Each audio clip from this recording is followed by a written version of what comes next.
ዛሬ በስፋት ስለ ሪዩዝድ ኮንተንት እንወያያለን። እጅግ በጣም ብዙ ሰዎች ዩቲዩብን ለመስራት በሚመጡበት ሰዓት ላይ በጣም የሚሰሩት ትልቅ ስህተት አለ። ይህም ስለ ሪዩዝድ ኮንተንት ሳያውቁ ዩቲዩብ ይጀምራሉ።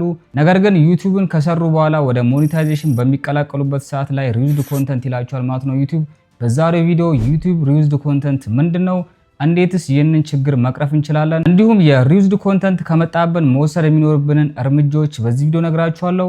እስከ ቪዲዮ ፍጻሜ ድረስ አብራችሁን ቆዩ። በቅድሚያ ሪዩዝድ ኮንተንት ምንድነው ከሚለው እነሳለን። በአጭር አማርኛ ሳስረዳችሁ ሪዩዝድ ኮንተንት ማለት ቃሉ እንደሚናገረው የሌላን ሰው ቪዲዮ ወይም ደግሞ የሌላ ሰውን ስራ የራሳችሁ ቻናል ላይ እንደራሳችሁ አድርጋችሁ መጫን ነው።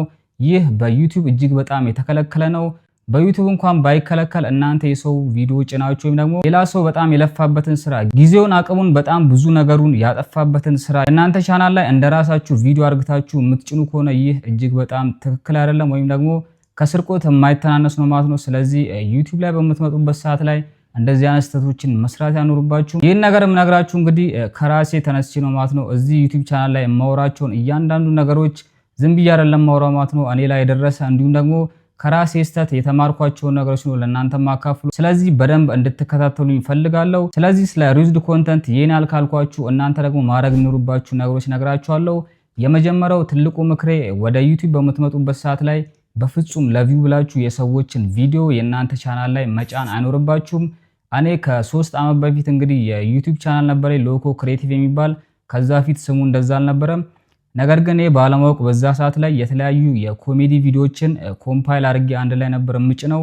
ነገር ግን እነዚህ ነገሮች እጅግ በጣም ትልቅ ችግርን እያመጡብኝ ነበር። እኔ ግን በሰዓቱ ምንም ማለት ዕውቀት አልነበረኝ ማለት ነው ስለ ሪዩዝድ ኮንተንት። ዩቲዩብ ላይ ቪው ካገኘው ቀጥታ ሞኔታይዝ እንደምሆን ነበር የተረዳሁት። ነገር ግን እጅግ በጣም ትልቅ ስህተት ነበር። ስለዚህ ምንድነው የተፈጠረው? ዩቲዩብ ቻናሌ በአጭር ጊዜ ውስጥ 4000 ዋች አወርና 1000 ሰብስክራይበር አገኘ። እኔም ደስ ብሎኝ አፕላይ አደረኩ ማለት ነው። ነገር ግን የመጣልኝ ምላሽ እጅግ በጣም የሚያስጠላ ነበረ። በሰዓቱ የሰዎችን ቪዲዮ ቢሆንም ምጭ ነው። ነገር ግን በጣም ብዙ ሰዓቴን በኤዲቲንግ ነበር የማጠፋው። የሰዎችን ቪዲዮ ቀጥታ አንጥቻ አልነበረም ምጭ ነው፣ ኤዲት እያደረኩ ነበር ምጭ ነው ኮምፓይል አድርጌ ማለት ነው። ነገር ግን ከፍተኛ ኮፒራይት ኢሹ ነበረው። ይህንንም በማድረግበት ሰዓት ላይ ዩቲዩብ ለኔ ምንም አይነት ማስጠንቀቂያ አላመጣልኝም። የሪዩዝድ ኮንተንት እጅግ በጣም አስፈሪው ነገርም እዚህ ጋር ነው። የሰዎችን ቪዲዮ በምትጭኑበት ሰዓት ላይ ዩቲዩብ ቪውን ይቆጥርላችኋል፣ ኮፒራይት የማይላችሁም። ነገር ግን በመጨረሻ ላይ አፕላይ ስታደርጉ ነው ሪዩዝድ ኮንተንት መሆኑን የምታውቁት። ስለዚህ እኔ ላይም የደረሰው ይሄኛው ሲቹዌሽን ነው። እኔም በቀላሉ እነዛን ቪዲዮዎች አጥፍቼ ሙሉ ለሙሉ ማለት ነው እንዲሁም ደግሞ ፕራይቬት ካረኳቸው በኋላ በሌላ በአዲስ ስራ መጣው፣ በራሴ ስራ ማለት ነው። ከዛ በኋላ በጣም ብዙ አመት ፈጀብኝ። ሌላው እጅግ በጣም መጥፎ ነገር ምንድነው ካላችሁኝ፣ አንዴ ቻናላችሁ ላይ ሪዩዝድ ኮንተንት የሚል ነገር ከመጣ ሙሉ ለሙሉ በዛ ቪዲዮ ያገኛችሁት ቪው ይጠፋል፣ እንዲሁም ደግሞ በዛ ቪዲዮ ያገኛችሁት ዋች አወር ወደ ኋላ ይመለስባችኋል። ስለዚህ ይህ በሚሆንበት ሰዓት ላይ እናንተ እንደ አዲስ ቪዲዮዎችን መጫን ትጀምራላችሁ። ዩቲዩብ ላይ እጅግ በጣም አስቸጋሪው ነገር ምንድነው ካላችሁኝ፣ ሪዩዝድ ኮንተንት ከመጣባችሁ በኋላ እንደ አዲስ በራሳችሁ ቪዲዮ መስራት ትፈልጋላችሁ። ነገር ግን በምትፈልጉበት ሰዓት ላይ ያንን ዋች አወር ማግኘት አትችሉም። ይህም የሚሆንበት ምክንያት 1 ዓመት ወይም ደግሞ 12 ወር የእናንተ ቻናል ካለፈው በኋላ የምታገኙት ዋች አወር እየቀነሰባችሁ ነው የሚሄደው። ከዚህ በፊት እንደነበረው አይቆጥርም ማለት ነው። ይህም እጅግ በጣም ከፍተኛ ስትራግል ነው። ቪዲዮ የሰራችሁ ብዙ ቪው ያገኛችሁ፣ ነገር ግን ዋች አወራችሁ ይቀንስባችኋል። ስለዚህ ሪዩዝድ ኮንተንት ካለባችሁ በኋላ በጣም ብዙ ጊዜ ነው የሚፈጅባችሁ ማለት ነው እንደ አዲስ ሞኔታይዝ ለማድረግ። እኔም ያንን ቻናል ድጋሜ በራሴ አድርጌው ሞኔታይዝ ለማድረግ ከ1 ዓመት በላይ ነበር የፈጀብኝ። ነገር ግን ከ1 ዓመት ጥረትና ኮንሲስተንሲ በኋላ ያንን ቻናል እንደ አዲስ በራሴ አድርጌው ኮንተንቶቹን በሙሉ ኦሪጂናል አድርጌ ሞኔታይዝ ማድረግ ችያለሁ። እናንተም ከዚህ ስህተት መማር ይኖርባችኋል። እኔ ያየሁትን ነገር ነው የምነግራችሁ ብያችኋለሁ። በፍጹም የሰዎችን ቪዲዮ መጫን አይኖርባችሁም። ዩቲዩብ ላይ ስኬታማ መሆን የምትፈልጉ ከሆነ የራሳችሁን ኦሪጂናል ኮንተንት ይዛችሁ መምጣት ይኖርባችኋል። እዚህ ጋር ብዙዎቻችሁ ጠይቆኛላችሁ ብዬ የማስበው አንድ ጥያቄ አለ። ይህም ከቲክቶክ ላይ ቪዲዮዎችን አውጥተን እንዲሁም ከቲክቶክ ላይ ቪዲዮዎችን ዳውንሎድ ካረግን በኋላ አንድ ላይ ኮምፓይል አድርገን ብንጭን ምን ችግር አለው የሚል ነው። ይህም በሁለት አይነት ነገር ነግራችኋለሁ። የመጀመሪያው ያንን ቪዲዮ በምትጭኑበት ሰዓት ላይ ማንም ሰው ካልቀደማችሁ ያ የቲክቶክ ቪዲዮ የእናንተ ኦሪጂናል ቪዲዮ ነው ይመዘግብላችኋል። ነገር ግን የቲክቶክ ቪዲዮን ዳውንሎድ አድርጋችሁ እናንተ በምትጭኑበት ሰዓት ላይ ከናንተ በፊት ሌላ ሰው ያንን ቪዲዮ ዩቲዩብ ላይ ከጫነ ባለቤትነቱ የዛ ሰው ነው ማለት ነው። ስለዚህ እዚህ ጋርም ጥንቃቄ ማድረግ ይኖርባችኋል። እኔ አሁን ላይ ሆኜ የምመክራችሁ የራሳችሁን የሆነ ኦሪጂናል ኮንተንት ይዛችሁ ወደ ዩቲዩብ መምጣት ይኖርባችኋል። ምክንያቱም አሁን ላይ ዩቲዩብ ላይ ቪዎችን ማግኘት እና ዋች አወር ማግኘት እጅግ በጣም ቀላል ነው። ከዚህ በፊት እንደነበረው በጣም ብዙ ጊዜ አይፈጅባችሁም። በቀላሉ ሆም ፔጅ ላይ በመምጣት ቫይራል መሆን ትችላላችሁ። ስለሱም ከዚህ በፊት ቪዲዮ ሰርቼላችሁ ነበር። እዚህ ጋር አስቀምጥላችኋለሁ፣ እንዲሁም ቪዲዮ መጨረሻ ላይ አስቀምጥላችኋለሁ። ስለዚህ በቀላሉ የዩቲዩብ ቻናላችሁን ማሳደግ ትችላላችሁ በአጭር ጊዜ ውስጥ። ከናንተ የሚጠበቀው ኦሪጂናል የሆነ ኮንተንት ከቻላችሁ አዲስ የሆነ አይዲያ ይዛችሁ መምጣት ይኖርባችኋል። እንዲሁም ደግሞ የተለያዩ የውጭ ዩቲዩበሮች አሉ፣ የእነሱንም ኮንተንት ወደ ራሳችሁ አንጥታችሁ መስራት ትችላላችሁ ማለት ነው። ሙሉ ለሙሉ ኮፒ ሳይሆን እንደነሱ አይነት ተመሳሳይነት ያለው ቪዲዮ አውትላይን እያደረጋችሁ በቀላሉ መስራት ትችላላችሁ። ስለ አውትላይን በምነግራችሁ ሰዓት ላይ ስለ ቪዲአይኪው ማውራታችን የማይቀር ነው። ምክንያቱም አውትላየር የተባለ ፊቸር አለው ማለት ነው ቪዲአይኪው። ስለ ቪዲአይኪው የማታውቁ ሰዎች ካላችሁ እዚህ ጋር ቪዲዮ አስቀምጥላችኋለሁ። ከዚህ በፊት የሰራሁት ቪዲዮ አለ። ስለዚህ ቪዲአይኪው ላይ በመግባት በቀላሉ አውትላየር የሚል ታብ አለ። እሱን ከተጫናችሁት በኋላ የምትፈልጉትን አይነት ቪዲዮዎች እዛ ላይ ሰርች ታደርጋላችሁ።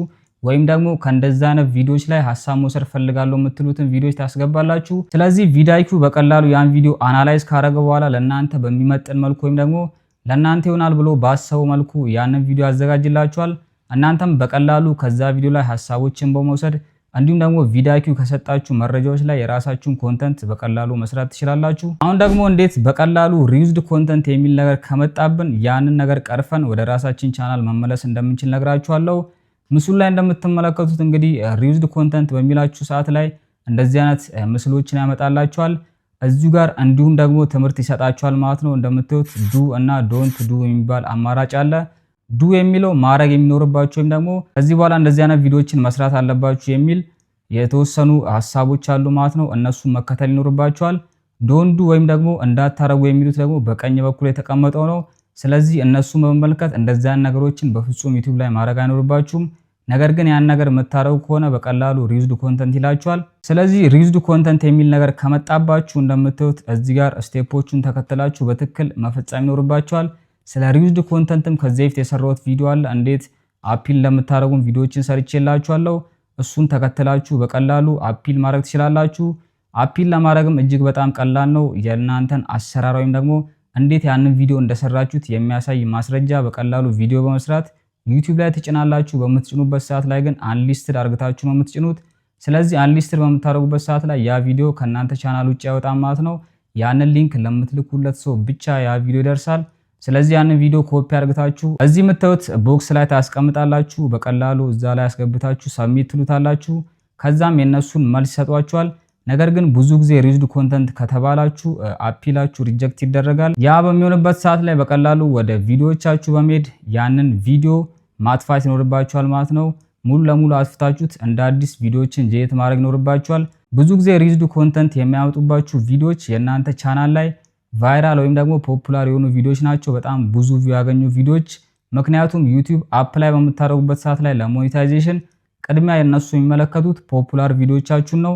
የትኛው ቪዲዮ በጣም ታየ የሚለውን ቅድሚያ ያጠሩታል። ይህንንም ስቴፕ የሚያካሂዱት ትክክለኛ ሰዎች ናቸው፣ እንደኛው አይነት ሰዎች ናቸው። ምንም አይነት ሮቦት ወይም ደግሞ ምንም አይነት አውቶሜሽን ነገር አይካሄድም። የሰው ቪዲዮ መሆኑን ካረጋገጡ በኋላ ሪዩዝድ ብሎ ወደ እናንተ ያመጡባችኋል። ስለዚህ የምትሰሩትን ቪዲዮ በጣም ጥንቃቄ ልታደርጉበት ይገባል። አሁንም ደግሜ ነግራችኋለሁ፣ ዩቲዩብ ላይ ስኬታማ ወይም ደግሞ ዩቲዩብ ላይ በቀላሉ ሞኔታይዝ መሆን የምትፈልጉ ከሆነ በፍጹም የሰዎችን ቪዲዮ የእናንተ ቻናል ላይ እንዳትጭኑ። ምክንያቱም ይህ ነገር እጅግ በጣም ከፍተኛ አደጋ ላይ ነው የሚጠላችሁ። በጣም ከለፋችሁና ብዙ ጊዜያችሁን ካባከናችሁ በኋላ እንደዚህ አይነት ሜሴጆችን መመልከት በጣም ፔንፉል ነው። ስለዚህ የኔ ምክር የራሳችሁን ኦሪጂናል ኮንተንት ይዛችሁ ወደ ዩቲዩብ ኑ። ሀሳብ ደግሞ ሞልቷል ማለት ነው። በቀላሉ ኤአይዎችን መጠየቅ ትችላላችሁ። አሁን ላይ የኤአይ ጊዜ ነው። ምን አይነት ቪዲዮዎችን ልስራ ብላችሁ በጣም ብዙ አይነት የኤአይ ቻት ቦቶች አሉ። እነሱንም በመጠየቅ በቀላሉ መልሶችን ማግኘት ትችላላችሁ። የቪዲዮ አይዲያዎችን እንዴት እናገኛለን የሚለውን ማወቅ ከፈለጋችሁ ሀሳባችሁን ኮመንት ላይ ጻፉልኝ። እንዲሁም ደግሞ ስለ ሪዩዝድ ኮንተንት ያልገባችሁ ነገር ካለ ኮመንት ላይ ጻፉልኝ። ሌላ ቪዲዮም እንድሰራላችሁ ከፈለጋችሁ ሀሳባችሁን ኮመንት ላይ አስቀምጡልኝ። ለዛሬ ይዤላችሁ የመጣሁት ቪዲዮ ይመስል ነበረ። ጠቃሚ ይሆናል ብላችሁ ካሰባችሁ ለጓደኞቻችሁ ሼር አድርጉላቸው። እንዲሁም ከወደዳችሁት ላይክ ማድረጋችሁ እንዳትረሱ። በሌላ በተመሳሳይ ቪዲዮ እስከምንገናኝ ድረስ ሃስታ ላ ቪስታ።